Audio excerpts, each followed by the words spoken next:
ये प्रश्न आपकी बोर्ड के लिए वेरी वेरी इंपॉर्टेंट है कहने, क्योंकि मैंने स्टूडेंट्स क्लास 10th साइंस का जो चैप्टर है, कहने का मतलब जो रासायनिक विज्ञान के जितने भी चैप्टर हैं, मैंने उन सारे के सारे चैप्टरों से इम्पोर्टेंट 25 महत्वपूर्ण प्रश्नोत्तर लाया हूँ। इम्पोर्टेंट 25 प्रश्न मैं लाया हूँ जो कि आपके बोर्ड के लिए वेरी वेरी इंपॉर्टेंट है। मैंने यहाँ पर देखा कि कौन सा प्रश्न है जो सबसे बार पूछा गया है और जिसका पेपर में आने की सारी संभावना है, तो मैं उन प्रश्नों को लेकर आया हूँ जो कि 2023 बोर्ड के लिए वेरी इंपॉर्टेंट है। तो चलिए स्टार्ट करते हैं क्लास को। और चलिए, और साथ ही साथ हम जितने भी बच्चे चैनल पर नए हो चैनल को सब्सक्राइब भी कर लें।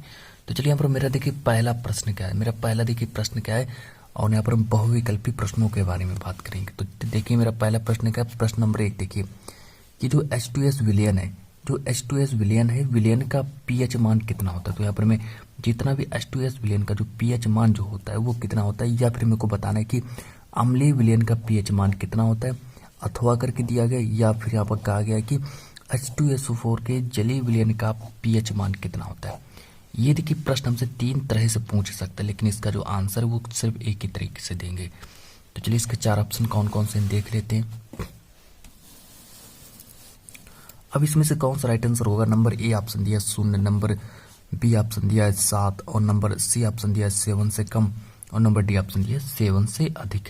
तो इसका राइट आंसर क्या होगा। तो इसका राइट आंसर जो नंबर डी ऑप्शन जो दिया है ये आपका सही हो जाएगा, नोट कर लीजिएगा।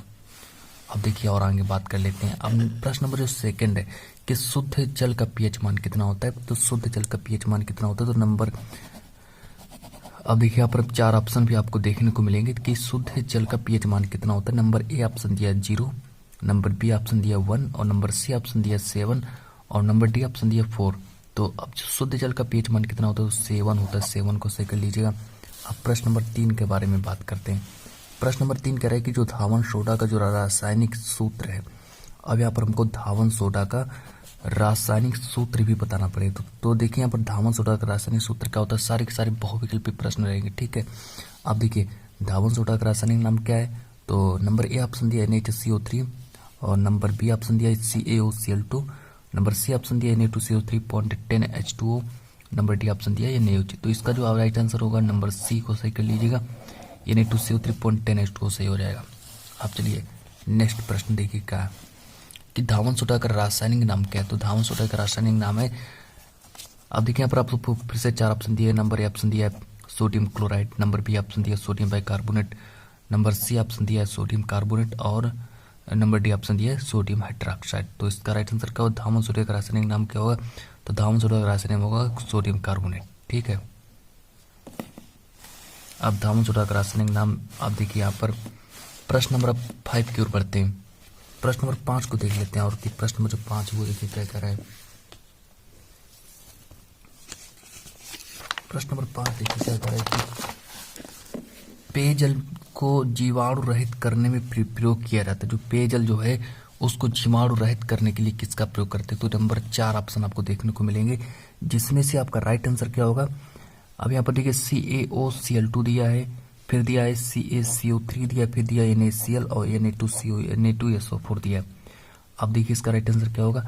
तो इसमें जो राइट आंसर जो आपका सी नंबर जो है CaOCl2 सही कर लीजिए, ये आपका राइट आंसर हो जाएगा। अब प्रश्न नंबर 6 की ओर बढ़ते हैं। प्रश्न नंबर 6 देखिए क्या कह रहा है, निम्नलिखित में से अम्लीय लवण है। प्रश्न नंबर 6 कह रहा है कि निम्नलिखित में से अम्लीय लवण है। तो कौन अम्लीय लवण है, जिसमें नंबर ए ऑप्शन दिया NaCl, नंबर बी ऑप्शन दिया Na2SO4, और नंबर सी ऑप्शन दिया NaHSO4, और नंबर डी ऑप्शन दिया KCN। अब इसमें अम्लीय लवण कौन सा, तो इसमें जो NaHSO4 जो दिया है, NaHSO4 जो दिया ये अम्लीय लवण हो जाएगा।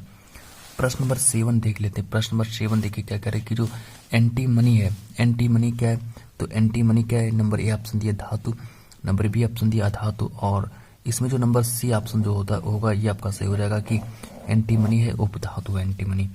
प्रश्न नंबर 8 की ओर बढ़ते हैं। प्रश्न नंबर 8 को और देख लेते हैं। देखिए कि निम्न में से कौन सी धातु अम्ल में से हाइड्रोजन विस्थापित नहीं करती है। अब हमें यहाँ पर वो गैस बतानी है जो अम्ल में से हाइड्रोजन विस्थापित नहीं करती, जिसमें से नंबर ए ऑप्शन दिया आयरन, नंबर बी ऑप्शन दिया कॉपर, जिंक, और देखिए यहाँ पर देखिए तो इसका राइट आंसर क्या होगा, कॉपर होगा। कॉपर को सही कर लीजिएगा, कॉपर को सही कर लो। अब बढ़ते हैं प्रश्न नंबर 9 देखिए मेरा क्या कह रहा है।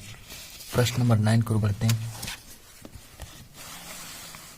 प्रश्न नंबर 9 की ओर बढ़ते हैं। प्रश्न नंबर 9 देखिए हमसे क्या कह रहा है कि निम्नलिखित में से कौन सी धातु अम्ल में से हाइड्रोजन विस्थापित करती है।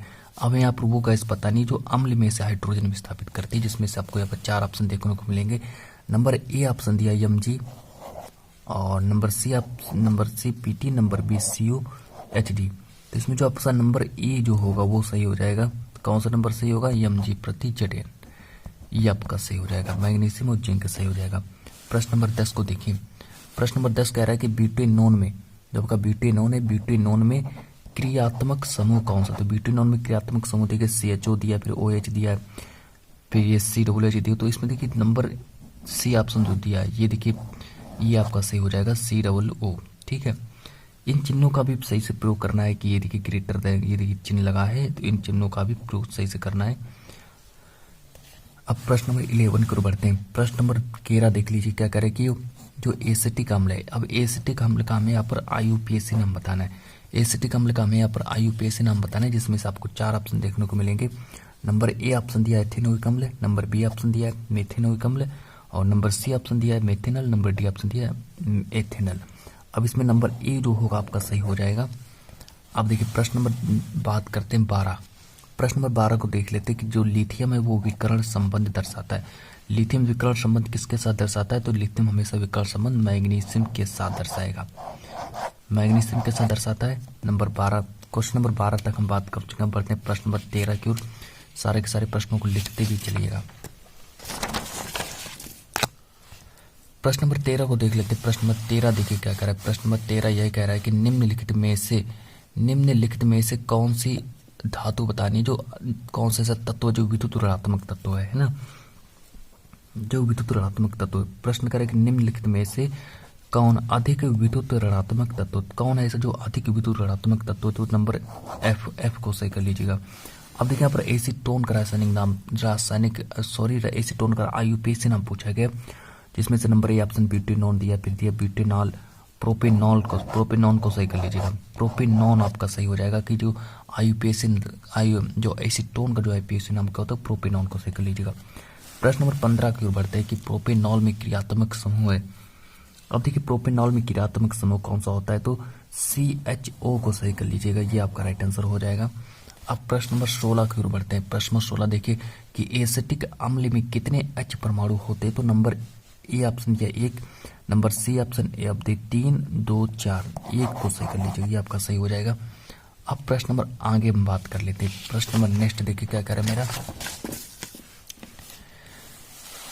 अब यहाँ पर प्रश्न नंबर बात करेंगे 17 के। प्रश्न नंबर 17 के बारे में बात करेंगे कि निम्न में से कौन सी धातु उष्मा की कुचालक होती है? नंबर अब देखिए पर आपको 4 ऑप्शन फिर से देखने को मिलेंगे। नंबर ए ऑप्शन दिया पारा, नंबर बी ऑप्शन दिया सीसा, नंबर सी ऑप्शन दिया सोडियम, नंबर डी ऑप्शन दिया लोहा। तो इसमें से आपका जो सीसा है ये आपका सही हो जाएगा, सीसा को सही कर लीजिएगा।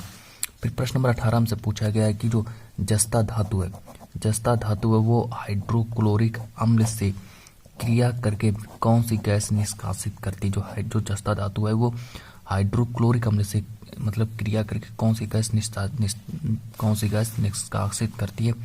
तो हाइड्रोजन को सही कर लीजिएगा। प्रश्न नंबर 19 के बारे में बात करते हैं कि जो प्रोपेनॉल है, प्रोपेनॉल क्या है? तो C3H6O, ठीक है, C3H6O को सही कर लीजिएगा कि प्रोपेनॉल है, तो ये आपका राइट आंसर हो जाएगा। अब प्रश्न नंबर 20 की ओर बढ़ते हैं कि जो एथिल अल्कोहल का IUPAC नाम बताना है। तो एथिल अल्कोहल का IUPAC नाम क्या है?